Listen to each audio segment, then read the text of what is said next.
નમસ્તે વિદ્યાર્થી મિત્રો. લાસ્ટ ટાઈમ આપણે સુવાહકોનું સ્થિત વિદ્યુતશાસ્ત્ર સમજ્યા. આજે આપણે ડાયઇલેક્ટ્રિક અને ધ્રુવીભવનનો નવો કન્સેપ્ટ સમજીશું. તો સૌપ્રથમ એ જણાવી દઉં કે ડાયઇલેક્ટ્રિક શું છે. તો ડાયઇલેક્ટ્રિક એ બીજું કંઈ નહીં પણ અવાહક પદાર્થોને આપણે ડાયઇલેક્ટ્રિક પદાર્થ તરીકે ઓળખીએ છીએ. અને આવા અવાહક પદાર્થને ની અંદર અને સુવાહક પદાર્થની અંદર શું હોય છે તફાવત આમ તો આપણે જાણતા હોઈએ છીએ, તેમ છતાં થોડુંક જણાવી દઉં કે સુવાહક પદાર્થ હોય તો આપણે જાણીએ છીએ કે તેની અંદર વીજભાર વાહકો તરીકે મુક્ત ઇલેક્ટ્રોનની હાજરી હોય છે. અને આ મુક્ત ઇલેક્ટ્રોન સુવાહક પદાર્થમાં અસ્તવ્યસ્ત ગતિ કરતા હોય છે.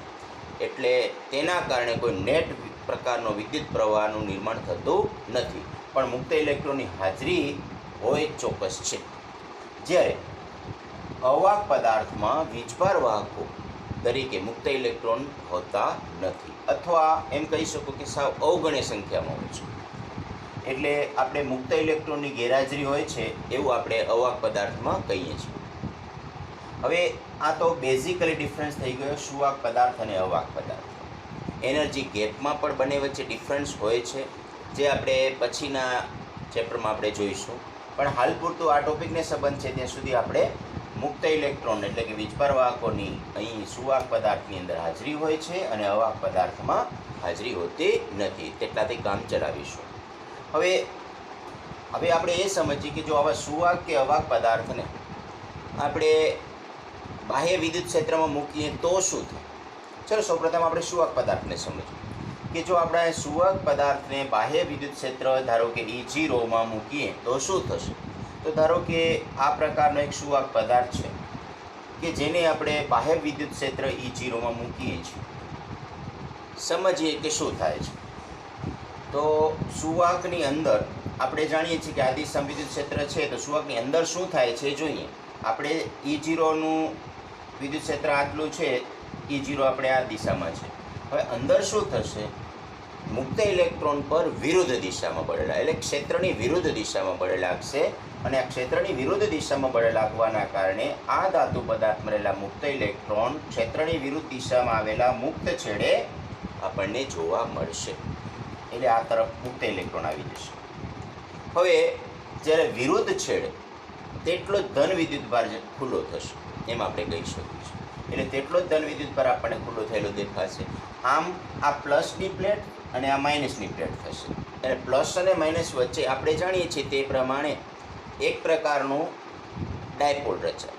એટલે આ પ્લસ અને માઇનસ વચ્ચે એક પ્રકારનું વિદ્યુત ક્ષેત્ર પ્લસથી માઇનસ તરફ એટલે કે આ તરફ જેને આપણે અંદર કહીએ તો અંદરના ભાગમાં વિદ્યુત ક્ષેત્ર આપણને પ્લસથી માઇનસ તરફ એટલે કે બાહ્ય વિદ્યુત ક્ષેત્ર E0 કરતાં વિરુદ્ધ દિશામાં જો પ્રેરિત થશે. હવે આ પ્રેરિત થયેલું વિદ્યુત ક્ષેત્ર ક્યાં સુધી પ્રેરિત થશે, જ્યાં સુધી તેનું મૂલ્ય E0 જેટલું નહીં થાય ત્યાં સુધી આની અંદર આ પ્લસ અને માઇનસ વચ્ચેનું વિદ્યુત ક્ષેત્ર પ્રેરિત થશે. એટલે E0 અને અંદર આ બંનેના મૂલ્યો સમાન બનશે. પણ તમે જોઈ શકો છો કે આ E0ની દિશા તો આ તરફની છે, જ્યારે અંદરની દિશા તેના કરતાં વિરુદ્ધ છે. અને પરિણામે આ બંનેની નેટ ઇફેક્ટ જે આપણને જોવા મળશે તે નેટ ઇફેક્ટ આપણને શૂન્ય વિદ્યુત ક્ષેત્ર આપશે.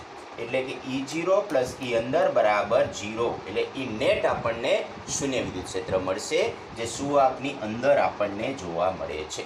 તો મિત્રો સામાન્ય રીતે સુવાહક પદાર્થની આ એક લાક્ષણિકતા છે કે સુવાહકની અંદરનું વિદ્યુત ક્ષેત્ર આપણને શૂન્ય જોવા મળે છે, જે આપણે અગાઉ પણ એક ટોપિકમાં આપણે ચર્ચા કરી ચૂક્યા છીએ.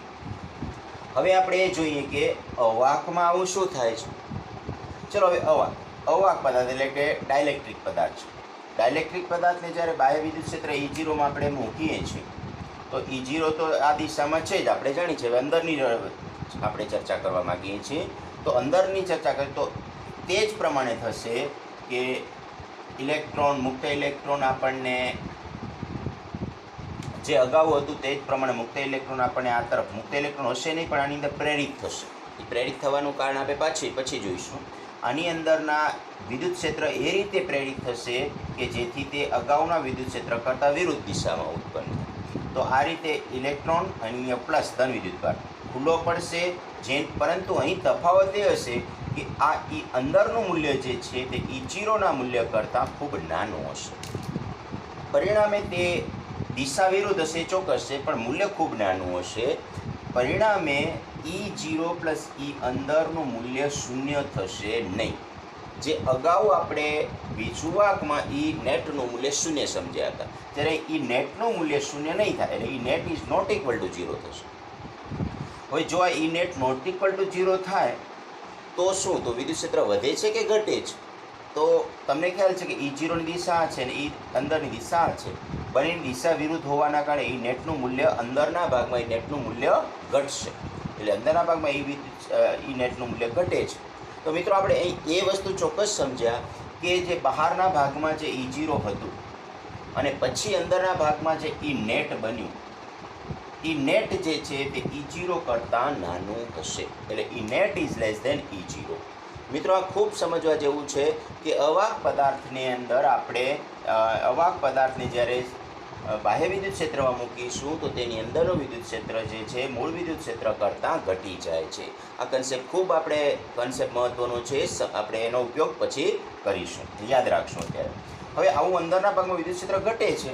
હવે આ ઘટાડો જે છે તે કોને આધારિત છે, શા માટે આવું થાય છે, એ સમજવા માટે આપણે આ ડાયલેક્ટ્રિક પદાર્થને આણ્વિક સ્તરે સમજવો પડશે કે આણ્વિક સ્તરે ડાયલેક્ટ્રિક પદાર્થની અંદર શું એવી રચના હોય છે. તો ચલો આપણે એ વસ્તુને સમજવા પ્રયત્ન કરીએ કે તેની અંદર આ શું ફેરફાર થાય છે.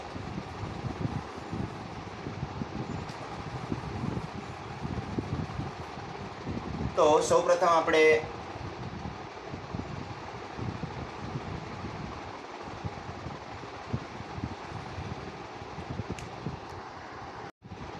હવે મિત્રો આપણે ડાયલેક્ટ્રિક પદાર્થ જે અણુઓનો બનેલો હોય છે તો તે અણુના બે પ્રકાર પડતા હોય છે, અધ્રુવીય અને ધ્રુવીય અણુ.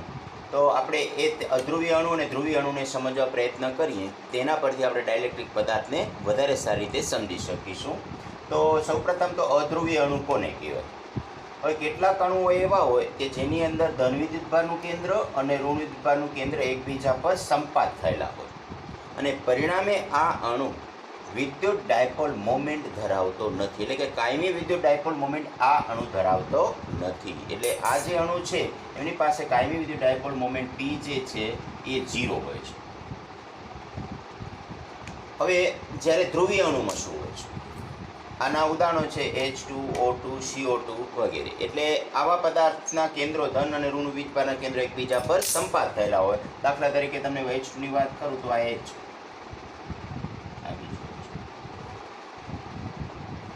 તો આવી રીતે આપણને H અણુ H2 અણુ આપણને મળે છે. એ જ રીતે O2 CO2 વગેરેમાં પણ આ રીતનું હોય છે. હવે જ્યારે ધ્રુવીય અણુ, આ અધ્રુવીય અણુની વાત થઈ, હવે ધ્રુવીય અણુમાં શું ફરક છે? ધ્રુવીય અણુમાં ધન વિદ્યુતભારનું કેન્દ્ર અને ઋણ વિદ્યુતભારનું કેન્દ્ર એકબીજા પર સંપાત થયેલ હોતું નથી, અને આ સંપાત થયેલું નથી હોતું એના માટે કરીને તે આ પ્રકારના અણુઓ કાયમી વિદ્યુત ડાયપોલ મોમેન્ટ ધરાવે છે, એટલે P નોટ ઇક્વલ ટુ 0 હોય છે. આ બંને વચ્ચેની મેઇન તફાવત છે, મેઇન ભેદ છે. તો આપણે એ જાણીએ કે આ P is not equal to 0 ધરાવતા અણુઓ કયા કયા હોય છે. તો દાખલા તરીકે HCl છે, H2O છે. HCl, તો HCl આપણે આ ધારો કે H છે ને આ Cl છે, તેનો અણુ જે બને છે HCl આ રીતનો, આ HCl ઋણ વિદ્યુતભાર ઋણ અને આ ધન છે, એટલે અને આ P જે છે વિદ્યુત ડાયપોલ મોમેન્ટ P જે છે બરાબર, વિદ્યુત ડાયપોલ મોમેન્ટ Pની દિશા ઋણથી ધન તરફ હોય હંમેશા. આપણે અગાઉના ચેપ્ટરમાં આ વસ્તુ આપણે શીખેલા છીએ. તો જે Pની દિશા ઋણથી ધન તરફ હોય તો આ માઇનસથી પ્લસ તરફ, એટલે કે Pની દિશા આપણને આ મળે છે જે મેં આકૃતિમાં દર્શાવેલ છે. હવે તે જ રીતે H2O નો અણુ આપણે સમજીએ. તો H2O નો અણુઓ જે છે તેમાં O છે અને આ બે H છે. હવે આ બંને માટે આપણી પાસે Pની દિશા કઈ? તો આ O જે છે O થી H તરફ, એટલે કે આ તરફ એક P1 મળશે, જ્યારે આ તરફ P2 મળશે, અને આ P1 અને P2નું પરિણામી મૂલ્ય જે મળશે તે આપણને P મળશે, જે આ દિશામાં મળશે, નીચેની દિશામાં, જે મેં આકૃતિમાં દર્શાવેલું છે. તો આવી રીતે H2O અણુ જે છે તે પણ કાયમી વિદ્યુત ડાયપોલ મોમેન્ટ ધરાવે છે.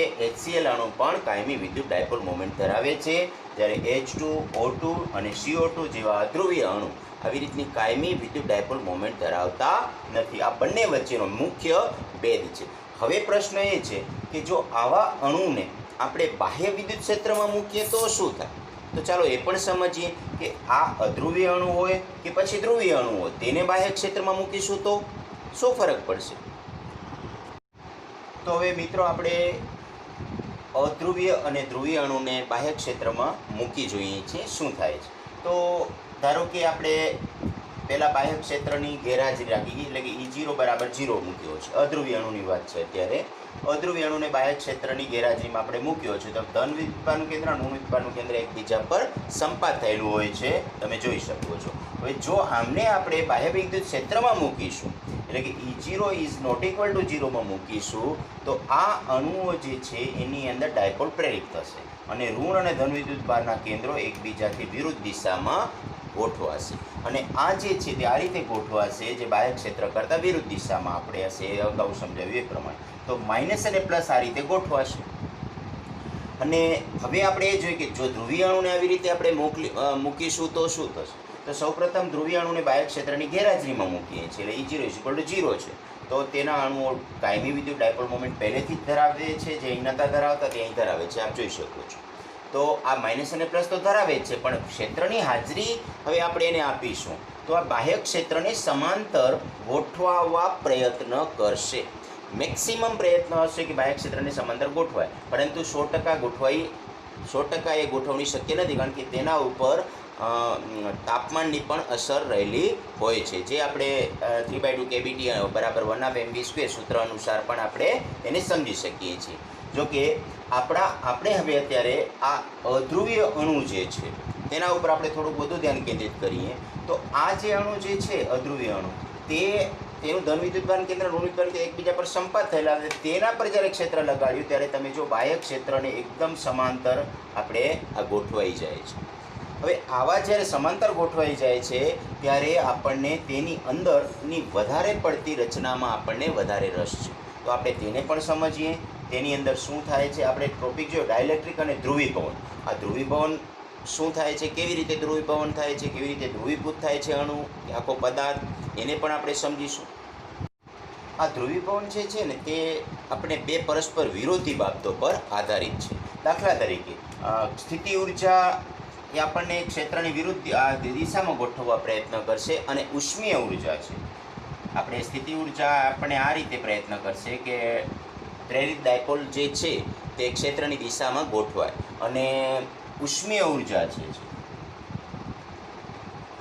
છે તેને વિરુદ્ધ દિશામાં અથવા તો તેનાથી અસ્તવ્યસ્ત દિશામાં ગોઠવવાનો પ્રયત્ન કરશે, અને આ બંનેની સંયુક્ત અસર હેઠળ આપણો જે અણુ જે છે બરાબર તે ગોઠવાશે, અને તેના પ્રમાણમાં તેનું ધ્રુવીભવન થશે. હવે આપણે ઘણા બધા અણુઓ ધરાવતો ડાયલેક્ટ્રિક પદાર્થ, અત્યાર સુધી આપણે ડાયલેક્ટ્રિક અણુને સમજ્યા, પણ હવે ઘણા બધા અણુઓ ધરાવતા ડાયલેક્ટ્રિક પદાર્થને જો આપણે બાહ્ય વિદ્યુત ક્ષેત્ર E0માં મૂકીએ તો શું થાય તે પણ સમજવા પ્રયત્ન કરીએ છીએ.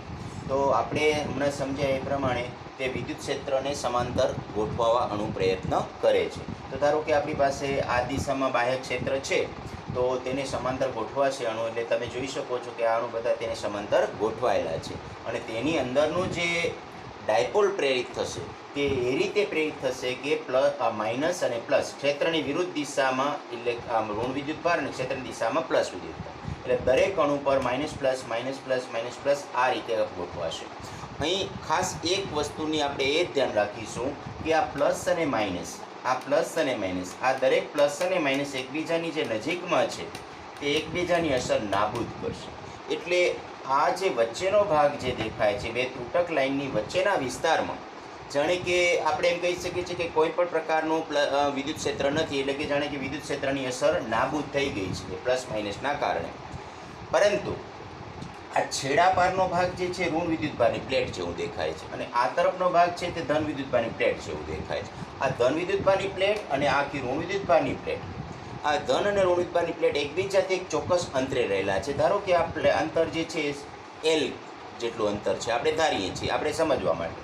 તો આની અંદર ડાયપોલ પ્રેરિત થશે. આપણે જાણીએ છીએ આ માઇનસ અને આ પ્લસ એકબીજાથી અમુક અંતરે ફિક્સ અંતરે રહેલા છે, તો તેની અંદર ડાયપોલ પ્રેરિત થશે. અને ડાયપોલ જે છે આ બેના કારણે થશે, તે જ રીતે આ બેના કારણે થશે. એવી રીતે દરેક બેની જોડીના કારણે ડાયપોલ પ્રેરિત થશે અને કુલ ડાયપોલ મોમેન્ટ પણ પ્રેરિત થશે. હવે જે કુલ ડાયપોલ મોમેન્ટ પ્રેરિત થશે તે કુલ ડાયપોલ મોમેન્ટની એકમ કદ દીઠ જે ડાયપોલ મળે તેને આપણે પોલરાઇઝેશન કહીએ છીએ, એટલે કે ધ્રુવીભવન કહીએ છીએ, જેને આપણે કેપિટલ P વડે દર્શાવીએ. તો હું તમને એ પણ સમજાવી દઉં કે આ જે પોલરાઇઝેશન છે તે આપણને કઈ રીતે સમજવું. તો આજે આપણે P જે મળ્યું છે તે એક આપણે ડાયપોલ મોમેન્ટ છે અને આ એકમ કદ દીઠ એટલે કેપિટલ P જે છે સ્મોલ p બાય V છે. હવે સ્મોલ p જે છે તે શું છે, તો આપણે જાણીએ છીએ કે P બરાબર Q ઇન્ટુ 2a. 2a એટલે કે આ અંતર ધારો કે બે વચ્ચેનું અંતર ધારો કે L છે અપોન V છે.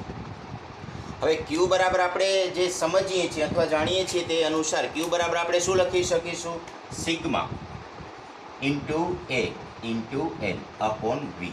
સિગ્મા શું છે તો એ પણ સમજીએ કે સિગ્મા જે છે તે આ જે પ્લેટ જે દેખાય છે, આ પ્લેટ ઋણ વિદ્યુતભારની તેની વીજભારની પૃષ્ઠ ઘનતા, જો સમજો કદ ઘનતા નથી, પૃષ્ઠ ઘનતા છે. અને તે જ રીતે આ સિગ્મા જે છે તે અહીંયા આ જે ધન વિદ્યુતભારની દેખાય છે તે પૃષ્ઠ ઘનતા છે. ધન વિદ્યુતભારની પૃષ્ઠ ઘનતાને આપણે સિગ્મા P વડે અને ઋણ વિદ્યુતભારની પૃષ્ઠ ઘનતાને માઇનસ સિગ્મા P વડે દર્શાવી. જો કે બંનેના મૂલ્ય હંમેશા સરખા જ હોય છે. એક તરફ ઋણ છે એટલે માઇનસ અને બીજી તરફ ધન છે એટલે પ્લસ વડે આપણે એને દર્શાવીએ. P જે છે પોલરાઇઝ થયેલા હોવાના કારણે આપણે તેને P વડે દર્શાવીએ. જો કે આ વિદ્યુતભારો જે છે આપણે બાહ્ય વિદ્યુત ક્ષેત્ર સાથે બંધાયેલા હોવાથી બધું વિદ્યુતભારની પૃષ્ઠ ઘનતા પણ આપણે તેને કહી શકીએ છીએ, કારણ કે તે સતત બાહ્ય વિદ્યુત ક્ષેત્ર સાથે બંધાયેલા છે. તો આપણને sigma into A into L મળ્યું અપોન V મળે. હવે આપણે જાણીએ છીએ કે V બરાબર A ઇન્ટુ L થશે. તો V બરાબર જો A ઇન્ટુ L લખીએ તો આપણને આ સૂત્ર મળે છે માત્ર સિગ્મા, અને અહીં આપણે સિગ્મા P દર્શાવીએ છીએ તો આપણે સિગ્મા P દર્શાવીએ. એટલે કે પોલરાઇઝેશન જે છે તે આપણે સિગ્મા P જેટલું મળે. સિગ્મા P જ્યારે કહીએ છીએ તે બંને પૈકી આપણે કોઈ એકનું મૂલ્ય છે એ પણ ધ્યાન રાખીશું. તો આવી રીતે આપણે હવે જે ટેક્સ્ટબુકમાં આપણે પોલરાઇઝેશનનો જે કન્સેપ્ટ સમજાવેલો છે એ આપણને ડાયરેક્ટ વિદ્યુત ક્ષેત્ર સાથેનો કન્સેપ્ટ છે. તો પોલરાઇઝેશન છે બાહ્ય વિદ્યુત ક્ષેત્રને હંમેશા સમાંતર હોય, જે આપણે આ જે કન્સેપ્ટ સમજાય એના ઉપરથી ખૂબ સરળતાથી સમજી શકીએ. કારણ કે જેટલું વિદ્યુત ક્ષેત્ર વધુ પ્રબળ તેટલું પોલરાઇઝેશન વધુ થશે. કારણ કે વિદ્યુત ક્ષેત્ર પ્રબળ તો આ જે બે વિદ્યુતભારો જે છે તેમની વચ્ચેનું અંતર પણ થોડું વધુ થશે. આ ડાયપોલ પણ એક્ઝેક્ટલી સુરેખ જ ગોઠવાશે અને તેના કારણે આપણને પોલરાઇઝેશન એટલે કે ધ્રુવીભવન વધુ જોવા મળશે. અને જો P ચલે છે E હોય તો P બરાબર કાંઈક અચળાંક ઇન્ટુ E, અને આ કાંઈક અચળાંકને કાય E તરીકે આપણે ઓળખીશું, જેને વિદ્યુત સસેપ્ટિબિલિટી તરીકે આપણે ઓળખીએ છીએ. એટલે વિદ્યુત સસેપ્ટિબિલિટીનો એક અચળાંક છે. તો આપણે P બરાબર કાય E ઇન્ટુ E મળે છે.